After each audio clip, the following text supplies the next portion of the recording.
Hello, and welcome to the PCTV magazine show. I'm Emily. And I'm Matthew. Tonight, we bring you the locally sourced, environmentally friendly tale of how petroleum-based bottles were banned from student congressional budgets. As usual, you will be getting a Friar update in our continued Big East coverage.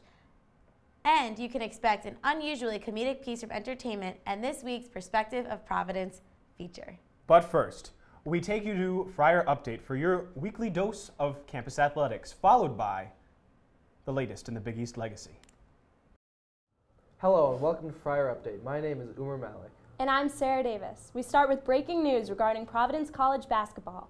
Freshman guard Ricky Lito has decided to declare for this year's NBA draft. Men's lacrosse lost both their games this past week, losing to 16th ranked Yale 13-6. Freshman attacker Kevin Blair recorded 2 goals and 1 assist. This past Sunday, the Fighting Irish of Notre Dame stole a 13-8 victory at Providence. The men traveled to Holy Cross on Saturday the 13th. Women's tennis had the weekend off. They recorded their first home victory in more than 4 months against UConn. With this victory, the women clinched a winning season, the first in over 12 years. The women next face Quinnipiac on Tuesday, April 9th at Quinnipiac. Friar softball posted a 3-1 record, defeating Harvard 5-3. Star pitcher Corinne Claus struck out 8 batters in a complete game. During a 3-game series against UConn, the Lady Friars won the first with a 4-0 shutout. The Huskies came back strong, beating PC 11-3. PC won the rubber match 3-2 in an epic 12-inning game.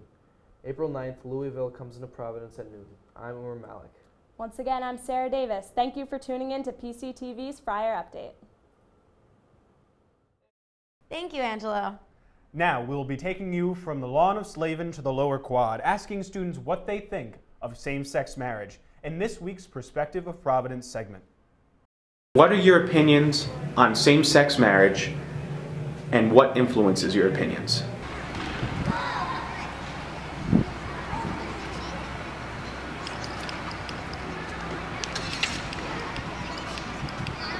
I think same-sex marriage should have been legalized way before. I think it's definitely a human right to marry whoever you want.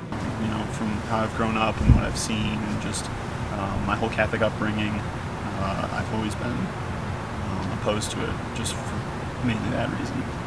That's a very difficult question, principally because it's an emotional issue.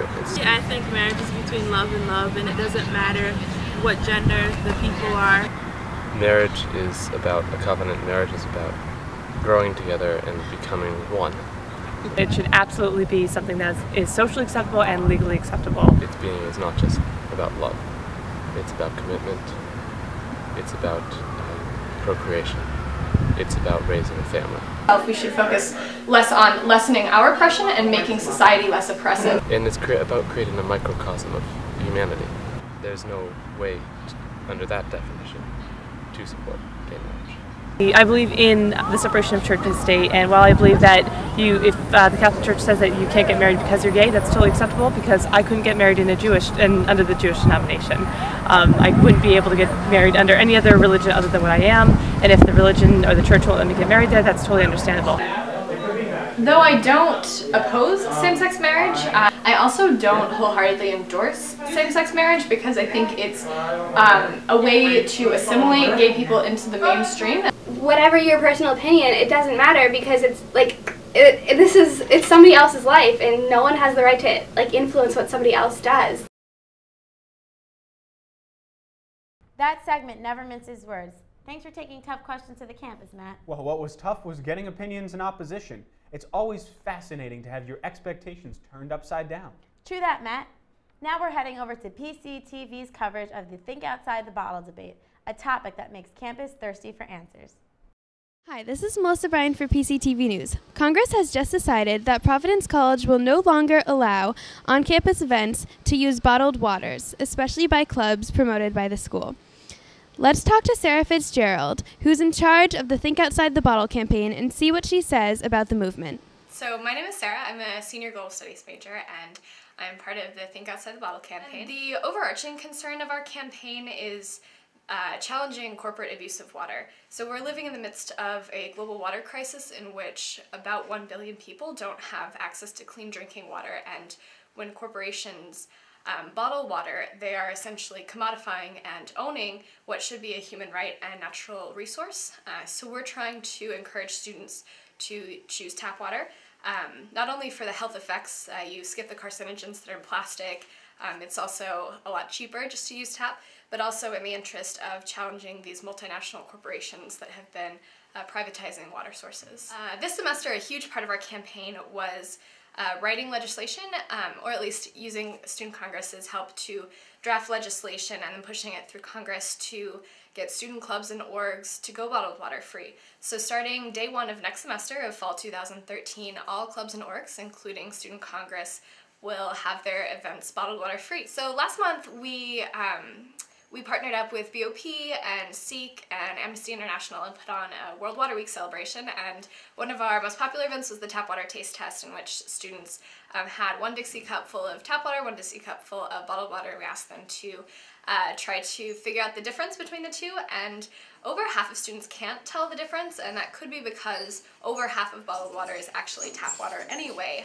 And you know, bottled water companies have tricked us with billions of dollars of marketing into thinking that bottled water is healthy or tastes better, but most of the time it's just tap water. So hopefully when this new legislation is implemented and events are going bottled water free, it will send the right message about water. Providence actually has the 2nd cleanest tap water in the nation, and when students who are attending events start seeing our professors or distinguished speakers using tap water instead of bottled water, there's subconscious messaging behind that, you know, when Father Shanley is standing at a podium and instead of taking a swig of bottled water takes a sip of tap water, we're hoping that it's going to set a good example for students, for faculty, and the administration when student clubs and orgs start going bottled water free.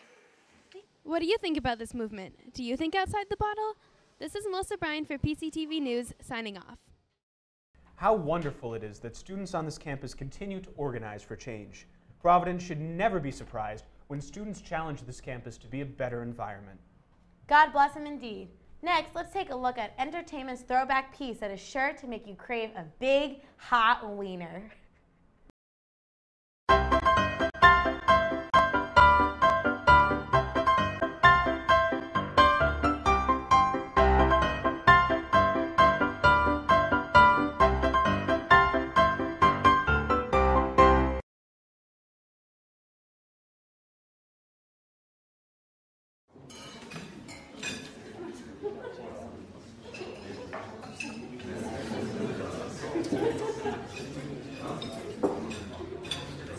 Wieners, spicy wieners. Where's Carl?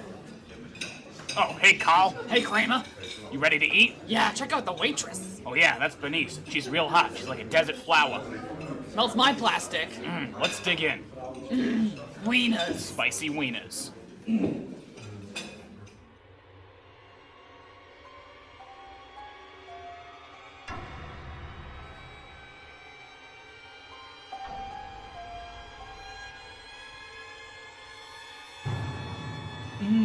Wieners. I'm gonna go get me some wieners. Gonna walk down the stairs now. Oh god, I tripped. Oh no. Where'd my legs go? Oh, silly legs, stop kicking me, legs. Oh no! Legs, come get me, legs. Legs, oh, are you coming down the stairs? Oh, there you are, legs. Alright, now I'm gonna I'm all reassembled. My legs found me. Oh, they popped back in place. That's good. Now my legs are working. Wieners! Why are we here again? We're getting alcohol. I want to get smashed. Hey, old man, would you buy us some booze? Yeah. No, you're too young. We are too young. F you. Hey, look at me when I'm talking to you. No, I don't want any confrontation. Questing for wieners! Hey, skeleton pervert, get lost. Yeah. Do you boys have wieners? You're disgusting. I'm not. I'll chop your head.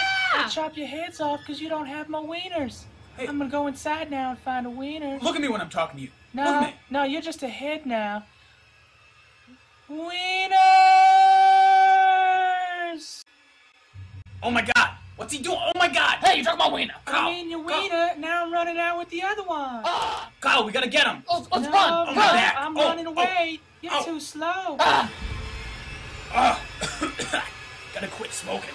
Don't smoke, kids. Oh my god. Dead kids. Yeah, I got a big head start. I'm running into my wiener sanctuary. Hey, get back here! No, not in my wiener sanctuary. Run fast! Give me my food! I'm hungry. Yeah, I'm gonna run upstairs. I'm gonna run up these stairs, the tippity top of the tower. Give it back! No, not up in my tower. Wiener. No, stay away from my wiener tower. No, Hey, oh. no! Yeah, that's the tip of my soul. Surround him! No, stay away. Carl, you should have brought your bow. I just want a wiener. Grab No. the meat, Carl. No, don't. Get the tip of the meat. Don't touch my wiener. It's gonna fall off. Push him. Push. I'm falling backwards. Oh, hold on. Oh, I live Kick for the him. wiener. Get off. And now I die for the wiener. So who's gonna get the wiener? Well, me. I've got a family. No, I'm hungry. No, you're just gonna give it to your dog. No. Carl, give it back, Carl. I was so good to you. Haha, the wiener's mine. My wiener. Wiener. It's mine. My wiener. Wiener.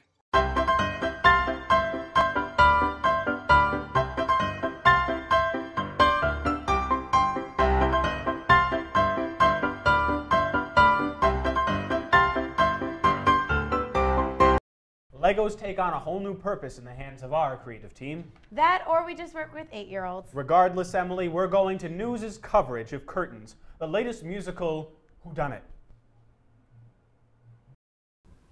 Hi everyone, this is Jessica Torville reporting for PCTV News. Today, I'm here outside the Smith Center of the Arts, about to go inside to find out more information about the upcoming musical titled Curtains. We sat down with one of the cast members to get the inside scoop. My name's Becky Sawicki. I am a junior. I am a music major, theater minor. So this show is a murder mystery. I like to describe to people that it's kind of like Clue in Oklahoma. Someone in the cast gets killed and we have to figure out who it is. So the detective comes and we're all suspects and quarantined in the theater. So my character is Bambi. She is the daughter of the producer. No one likes her, really. She's kind of loud and obnoxious, but she's a really great dancer, or she's supposed to be, and no one really knows that. A card with the ideas of each main character and be like, this is how I want your character to look. This, for me, it's like you're going to be the cute, sexy character, red and black, pink and black, those are your colors. And they go with all the characters, the main characters like that, and then so we do table work, going over who are our characters, what are their relationships, how does the character change over the show. Things like that. So we actually just went back to character work, so it's interesting how from the first time we did it, how we as actors and characters within the show have developed with each other, and to see what we know now that we didn't know the first rehearsal. This is Jessica Torville reporting for PCTV News. Thank you for watching. That concludes this week of the PCTV magazine. Until next time, goodbye, Friars. Goodbye.